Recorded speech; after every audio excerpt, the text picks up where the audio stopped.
Have you ever had one of those moments where you see something for the very first time and it contradicts everything you've always thought up to that point, and it just rocks your world?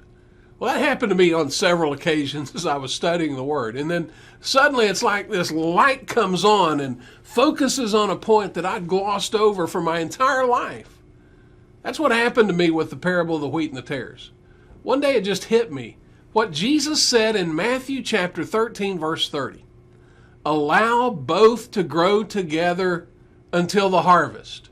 And in the time of the harvest, I'll say to the reapers, first, gather up the tares and bind them in bundles to burn them up, but gather the wheat into my barn. Now, I'd always heard that this harvest was the rapture. But wait a minute. Jesus says it's the tares that get gathered up first. Just the opposite of what I'd always heard and believed. But there it was in red letters right in my Bible. Now, if that were the only place in the Bible, you might could excuse the oversight. But there are multiple places that it says the same thing. And if that's the case, then something else is going on. If you drop down to verse 47 of Matthew chapter 13, we have another parable told by Jesus concerning the kingdom of heaven. Now here's what he says, verse 47. Again, the kingdom of heaven is like a dragnet cast into the sea and gathering fish of every kind. And when it was filled, they drew it up on the beach, and they sat down and gathered the good fish into containers, but the bad they threw away. So it will be at the end of the age. The angels will come forth, now look at it, and take out the wicked from among the righteous, and will throw them into the furnace of fire. In that place there'll be weeping and gnashing of teeth. It is the wicked being taken out from among the righteous. But I thought it was the righteous that were taken out from among the wicked. So here it appears in red letters for the second time. But there's more. In the Olivet Discourse, which we're going to spend some time on in the weeks ahead, Jesus is giving his warning concerning the judgment that was going to come upon Jerusalem and the temple. Now let's just look at one portion of it, beginning in Matthew 24, verse 37, and a few verses following. Verse 37. For the coming of the Son of Man will be just like the days of Noah. For as in those days before the flood, they were eating and drinking and marrying and giving in marriage until the day that Noah entered the ark. And they did not understand until the flood came and took them all away. So will the coming of the Son of Man be. So here it is again. A passage that is used to describe the rapture at some point in our future.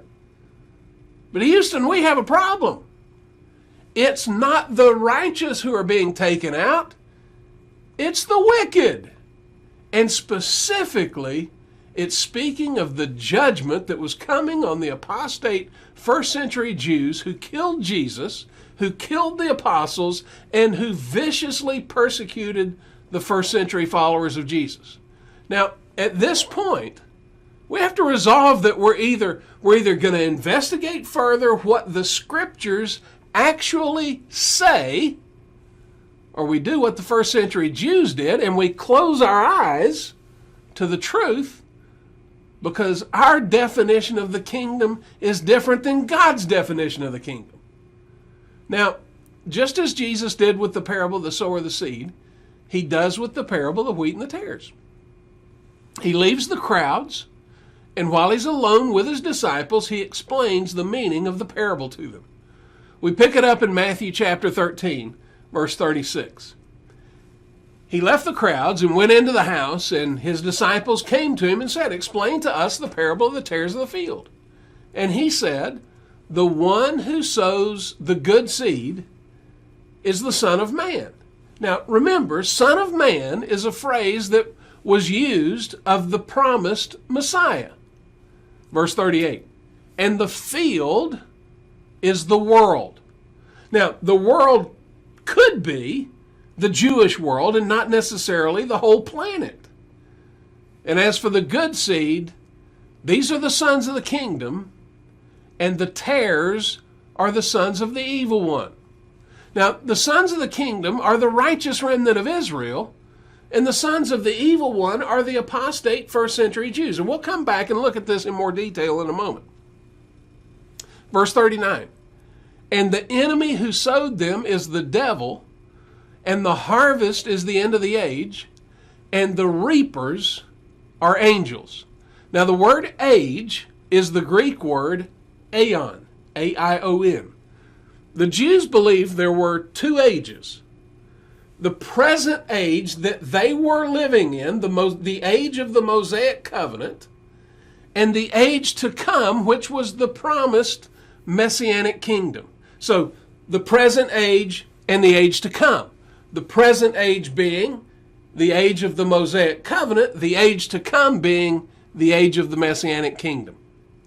The reapers are angels or messengers. Now, these could be angelic messengers, but it could be just physical messengers.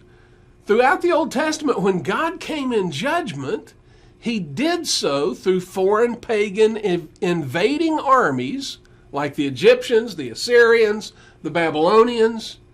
And here he's speaking specifically of what's going to take place in the destruction of Jerusalem and the destruction of the temple, and he's going to do it through his messengers, the Romans.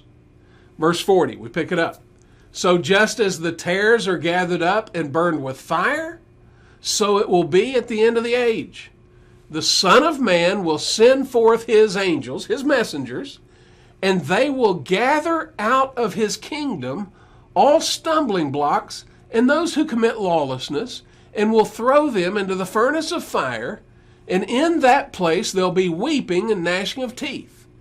Then the righteous will shine forth as the sun in the kingdom of their Father. He who has ears, let him hear. Now, I said I'd come back and we would look at the sons of the kingdom and the sons of the evil one from verse 38. To gain insight into this verse, we need to look at the Gospel of John. In John chapter 1, verses 11 through 13, John said the following in speaking of Jesus. Verse 11, he came to his own, but those who were his own did not receive him.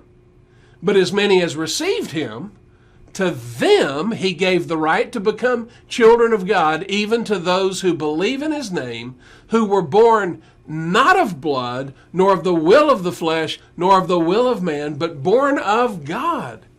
Now, in this passage, we're introduced to the idea that bloodline does not equal relationship with God. Those who were the blood descendants of Abraham, for the most part, did not recognize him and did not receive Jesus as their promised Messiah.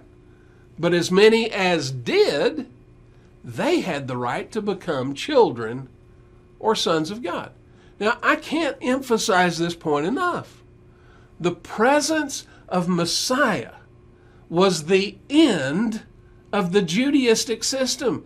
It was the end of the temple system. It was the end of physical bloodline having any bearing on standing before God. This is why the first century Jewish leadership hated Jesus and had him killed.